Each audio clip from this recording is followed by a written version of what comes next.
Je vais le dire qu'une fois et je vais le dire lentement. Tu dois voyager seul.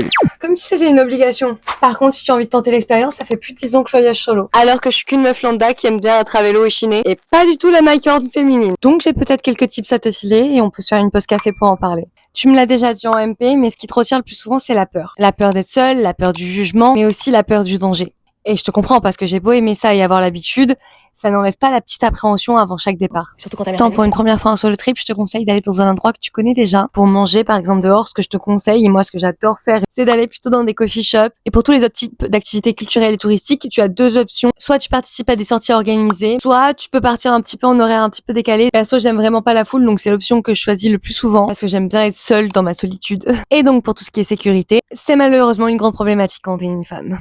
J'avoue qu'à 21 ans, quand j'ai commencé à voyager toute seule, j'étais là-bas. Pourquoi est-ce que je devrais me sentir plus en danger qu'un homme?